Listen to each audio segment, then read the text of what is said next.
నుంచి ఉత్తరాన హిమాలయ శిఖరాల దాకా అరేబియా బంగాళాఖాతపు తీరాల మధ్యన ఉండే సమగ్ర సార్వభౌమత్వ పరిరక్షణ కోసం ఎముకలు కొరికే చలిలో ఎండలు మండే ఎడారుల్లో తమను తాము మర్చిపోయి దేశం కోసం భరతమాత కోసం నిరంతరం కృషి చేస్తున్న ఈ సాయుధ బలగాలకు మనం ఏమి ఇవ్వగలం?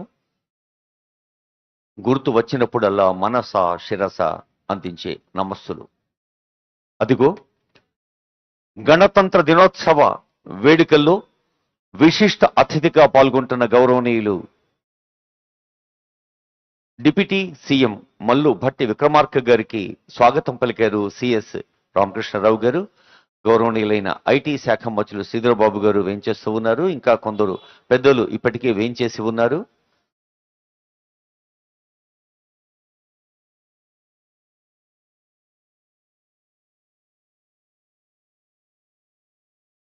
మానవీయ స్పృహతో చేపట్టే అభివృద్ధి నిజమైన అభివృద్ధి.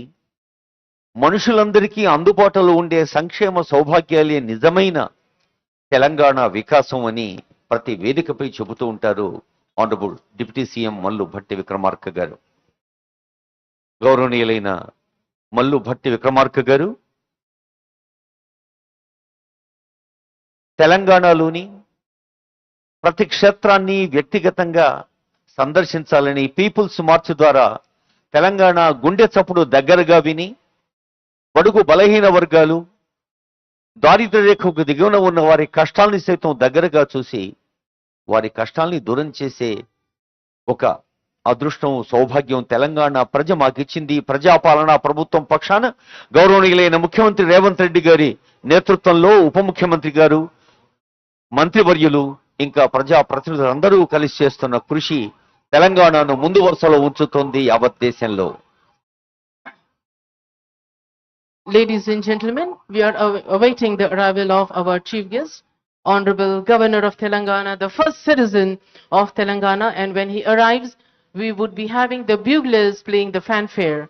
The tradition of buglers dates back to several centuries and is closely linked to the evolution of military communication.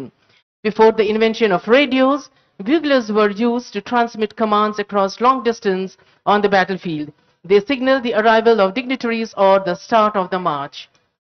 గౌరవనీయులైన ముఖ్య అతిథిని స్వాగతిస్తున్నారు డిప్యూటీ సీఎం గారు, సిఎస్ గారు, ఆనరబుల్ డీజీపీ శివధర్ రెడ్డి గారు, ఇంకా ఎందరో ప్రముఖులు.